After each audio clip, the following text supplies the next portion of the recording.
Og på vej ind i forhindring nummer 7, Anne-Mette Jespersen, bronzemedaljesager ved sidste DM i 2006. Med på vognen har hun Christina Nielsen. Hun kører i en polsk maratonvogn, og hun kører med McLeod, en heks på 12 år, og McLeods søn, McCoy, en valgt på 7 år. Og med sig har hun en 9. plads for dressuren.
And now on his way to obstacle number 7, Larsen, Denmark, the bronze medalist from the state championship. He gives Rudolf Larsen the groom and the ponies are called Macomb and Bishop, both geldings, both New Forest, aged 13 and 14. He brings with him an 11th place from the dressage. At the Nordic Championship year 2005, Kurt Larsen was number 6 on the dressage, 3 on the marathon, 9 on the obstacle driving, and ended at a total number 5.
And now on his way to obstacle number 7, the first driver of the 4-in-hand pony class, Rüdiger Schulz from Germany, driving Tino, Babette, Fugetsch and Pips.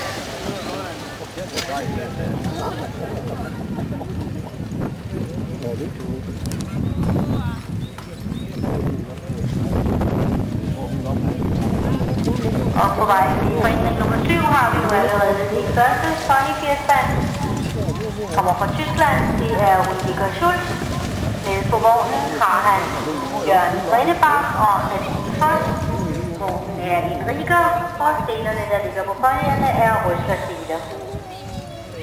Liga Schultz kører med Vælsponyer, Valentino, Abel, Puget og Fips. Jeg ser Liga Schultz her på lysen flere gange, blandt andet i 2002, der blev han nummer 2 på maraton. Det blev han også i 2003.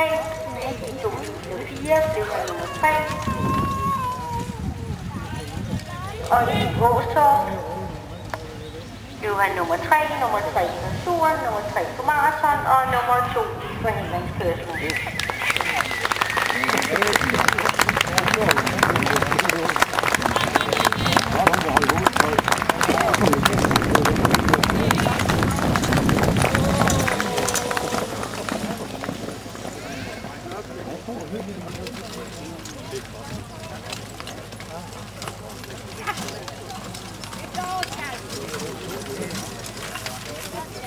Thomas Petersen har Tyre Petersen og Elise Bent Nørregren med på sin vogn.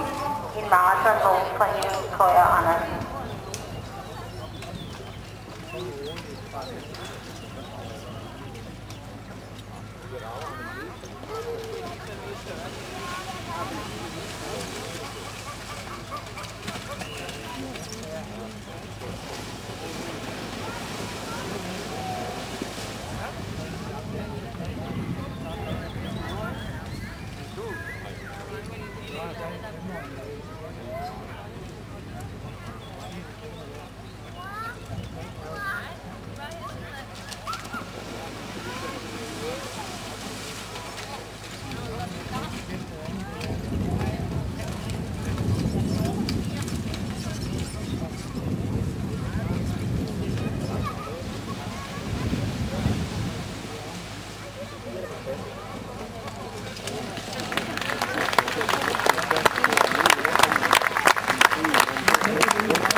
And now on his way to obstacle number 7, Frederik Fram from Sweden, the silver medalist from the Swedish Championship. He's driving 4 New Forest ponies, Obergens Faka, mare age 8, Ink-Scored Gigolo, gelding age 9, Ink-Scored Emma, mare age 11, and Bridgestone, gelding age 7. His crews are Therese Flingara and Johanna Ram. He brings with him a 3rd place from the dressage.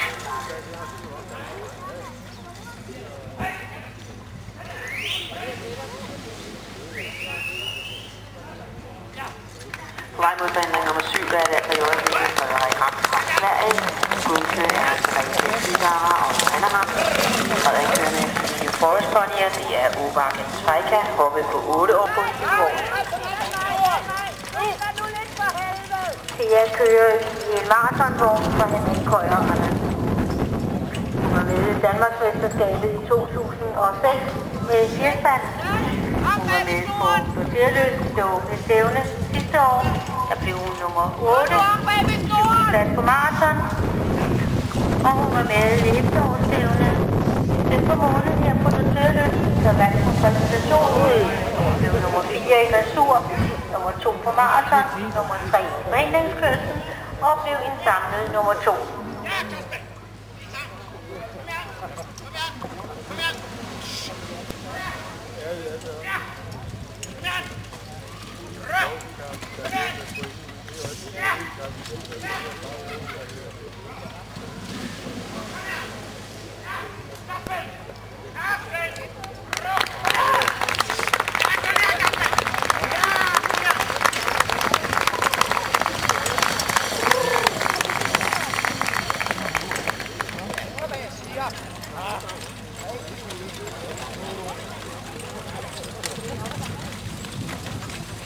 Og så venter vi på den sidste firespand, den svenske mester fra 2006, Ulf Mattsson. Ulf Mattsson vandt dressuren forleden. Han vandt også præsentationen med 4,5 strafpoint.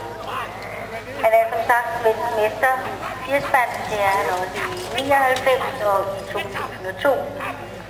Han har været med ved verdensmesterskaberne i England i 2005, blev det til en 13. plads ud af 21. Mattsson er en gammel kending her på Dorteerlyst. Han har været her til de åbne stævner både i 2003 og 2004, der vandt han begge år.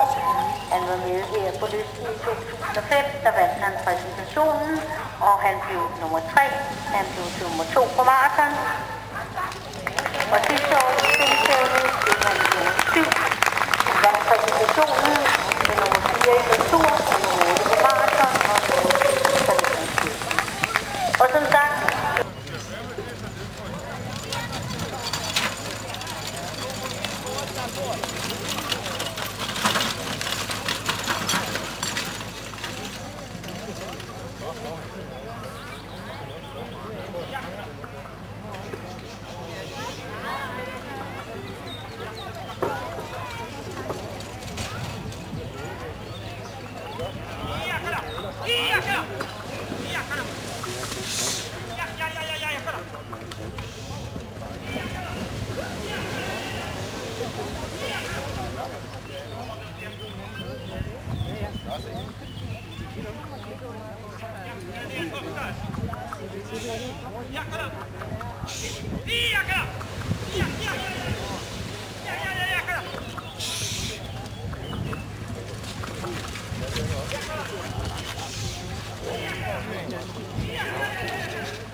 The three sections in the marathon is section A. The distance here is 7,150 meters and the speed has to be 50 kilometers per hour. Minimum time for that section is 26.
I 05 blev det til en 14. plads.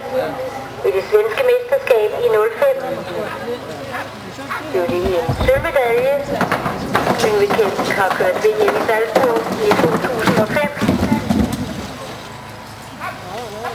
Blev han nummer 32 ud af 76 i det svenske mesterskab. I efteråret i Åstorp blev han nummer 5.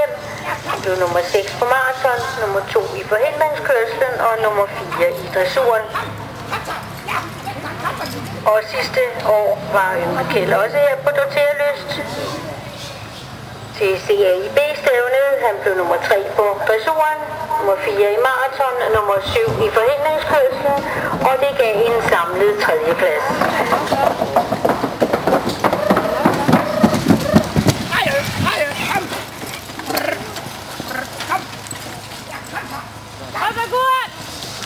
Yngve Kjeld kører med svenske Vamdrup-Vallacker, Kasper på 12 og Valdisere på 17.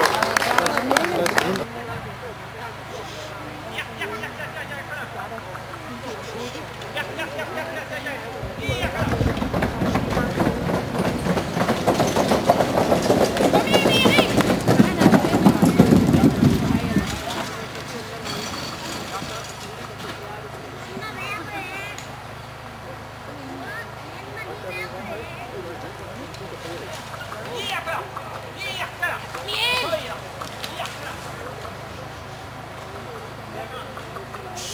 Erik Broms kører med nordsvenske brugsheste. 2 valakker på henholdsvis 16 og 9 år. Det er Termil og Grane. Han kører i en Ternsjø maratonvogn. Og med sig har han en 13. plads fra dressuren. Erik Broms oplyser, at han har kørt 1200 km for at komme til dette stævne her på Lysten. I de nordiske mesterskaber i 05, der blev han nummer 7. Og ved B-stævnet her på Dorterlyst i 05, der blev han nummer 3 på maratonen.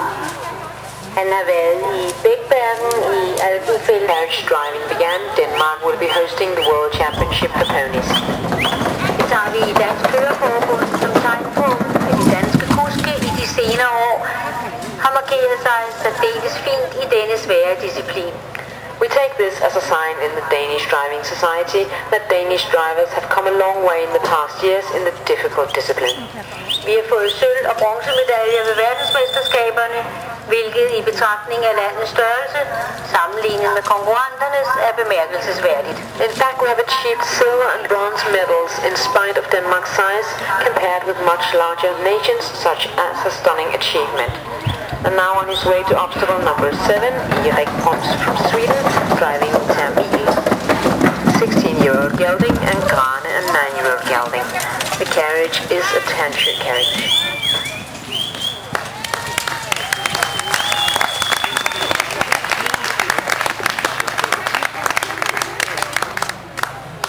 Third on the obstacle driving, giving him the silver. He also won the marathon at the Danish Championship 2002, 2004. He won the marathon at Kærskov 2003 and 2002. So ladies and gentlemen, this is one of the best at the marathon discipline. Og nu går det stærkt. Hans Henrik Nielsen er en af de bedste til maraton. Han har vundet maratonen, det nordiske mesterskab, Danmarksmesterskabet i 2002 og ved Danmarksmesterskabet i 2004.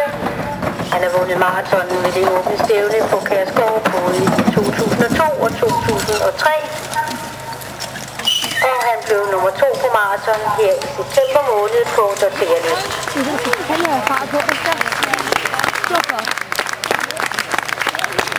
From Denmark, Thomas Kjærsen Asbjørn.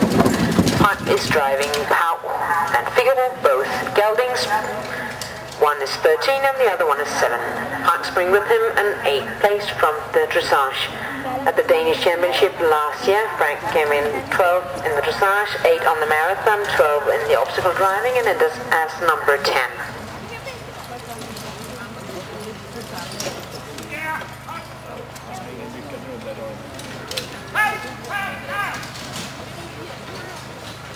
Og i forhindring 7 har vi nu Frank Rasmussen. Frank Rasmussen, der kører med 2 dansk varmblodsheste, Pau og Figaro, 2 valakker på 13 og 7 år. Nede på vognen i maratonvogn fra Henrik Køjer Andersen er Thomas Kjærside.